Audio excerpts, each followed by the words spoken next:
What's up, guys? Welcome back to the channel. Here we are with another reaction. In this, we got Don't Come to Poland Without Knowing These 20 Things. Part 1.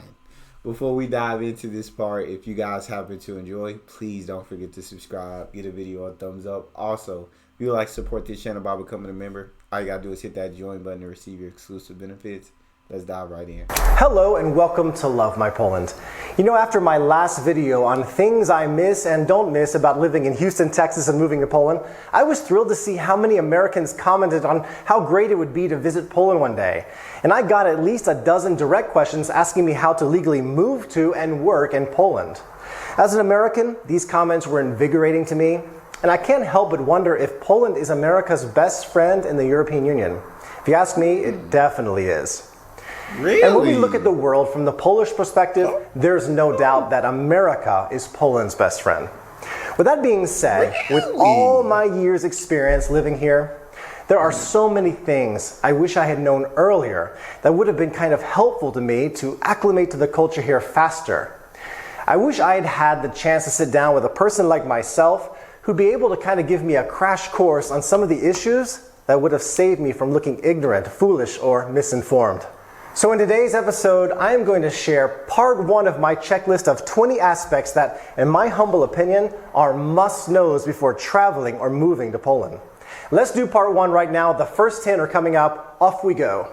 Let's see what we got. Number 1, let's start with something that is still a problem for me. My Polish is not perfect by any means. I'd like to speak a lot better than I do. However, I can name about 5 English native speakers right now living in Poland who've been here maybe as long as I have, maybe longer, who can neither understand nor speak this language. It's mind-boggling to me. Polish is difficult. It's incredibly difficult, but a basic conversational level is easy to reach with just a little bit of effort. Invest in some lessons early on. In my first 6 months, I did 5 hours a week one-on-one with a really nice male teacher. It helped tremendously. After that, I traded English and Polish lessons. I took 1 hour, a 1 hour time slot. I gave 30 minutes to my Polish student. The Polish student taught me Polish for 30 minutes. We divided the hour. No money was lost, no time was lost, everybody was happy. I love that. I absolutely freaking love that. That's definitely one way to do it, and I feel like the best way to do it.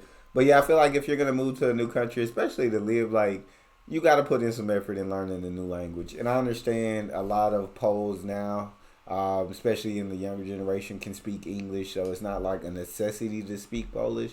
But if you're going to live there, why wouldn't you put in effort to at least learn basic? Right? You may not ever be fluent, but just learn some things. Try. 2, don't make the mistakes that I did early on in my 20s. No chewing gum and popping bubbles while talking to anyone. It's just frowned upon here. And definitely keep your hands out of your pockets when you're talking to somebody. These are culture rules that I have yet to see change very much here in Poland. Just don't go there. Okay. Number 3, stay away from politics. Really, do not go there. I don't care how hard your Polish friend asks you to discuss your views on Polish politics. Like, hey Russell, who are you for? Andrzej Duda or Rafał Trzaskowski? It's so easy to step in it there.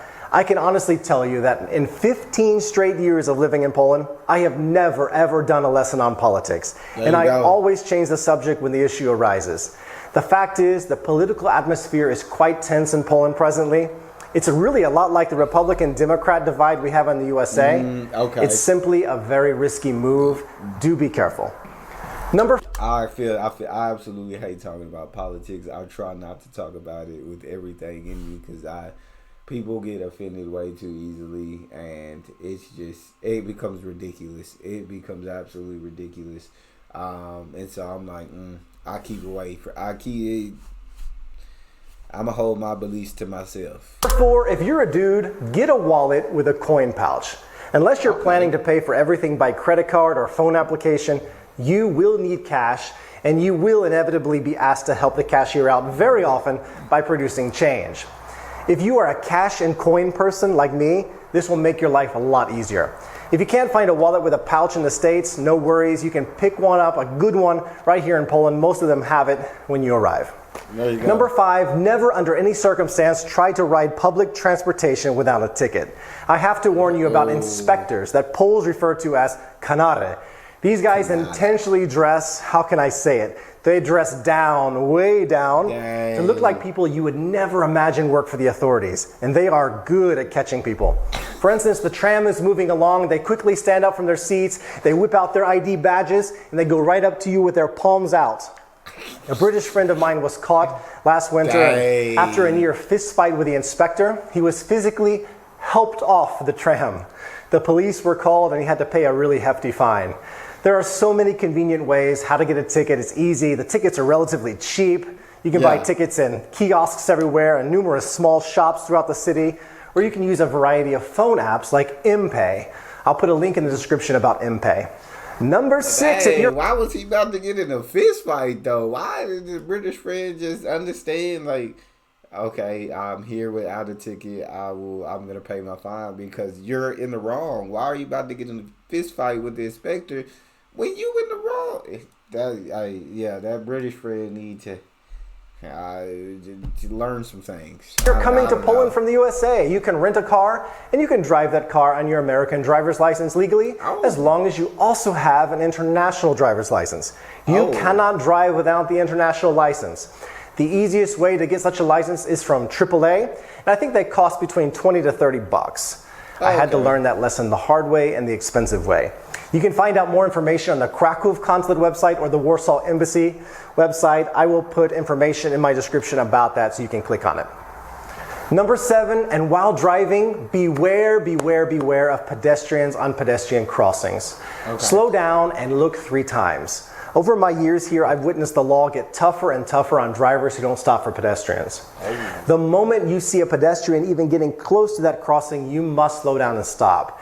And you have to wait until the pedestrian fully clears the crosswalk before proceeding. The police here do not mess around. I've seen them set up kind of a sting operation to catch drivers, and the fines are steep. Practically every Polish city is a walking city, and with 3 kids of my own, I couldn't be more in favor of this law. Please do be careful. Well, that does make walkability a lot easier when the laws favor you walking. When the laws do favor you, I absolutely love that because we don't need no citizens getting ran over by drivers not focused, not paying attention. Hey, if you see pedestrian inside, just stop. Just stop. Point blank, period. Simple. Number 8, this one might sound a little funny, but I've got to admit it.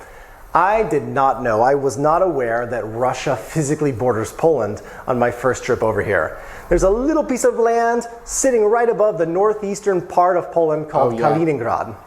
I guess I missed that detail in my world history classes in school.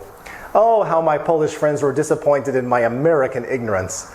I would also recommend knowing the other bordering countries around Poland, and there are 7 of them in total: Germany, Czechia or Czech Republic, Slovakia, Ukraine, Belarus, Lithuania, and of course, Russia. Number 9, while we're on geography, one of the fastest ways to rub a Pole the wrong way is to tell them that their country lies in Eastern Europe. I did that early on and I got the chilly death stare. While they were in fact on the eastern side of the Iron Curtain during communism, Poland is very much a country in Central Europe. Say Central Europe, please. Like, y'all gonna get it right, god dang it. We ain't in Eastern. This is Central Europe. Get it right or don't speak. Point blank, period. Number 10, do not ever say that Poland was part of the USSR. Never. I cannot tell you how many times I've heard people from all over the world kind of assume that Poland was a Russian territory following World War II. It wasn't. Latvia, Lithuania, Estonia, Ukraine, Belarus, yes. Poland was not. They were heavily influenced by Russia. Russia was doing their thing here, but they were never part of the USSR. Don't do it. All right, so that's part 1. That's the first 10. The second 10 examples that I'm going to give you are coming in my next video. It should be next week sometime. Let me know what you think about this. I'm looking forward to any of the comments you have. If you have not subscribed to my channel so far, what are you waiting for? Click the button on my wallet pouch right here so you don't miss out on the future episodes that are on the way. Thanks for watching and see you very soon in the next one. There you go. All the tips and everything before going to Poland. Hopefully one day I can say I have traveled to Poland. Like, I feel like that'll be really cool just to experience Poland. Just a couple of cities in Poland. Like, I don't know. It'd be really dope. But let me know what you guys thought about all these tips. Are they absolutely great tips for anybody wanting to come? If you guys enjoyed, please don't forget to subscribe, give the video a thumbs up, and check out the next one. I'll see y'all next time.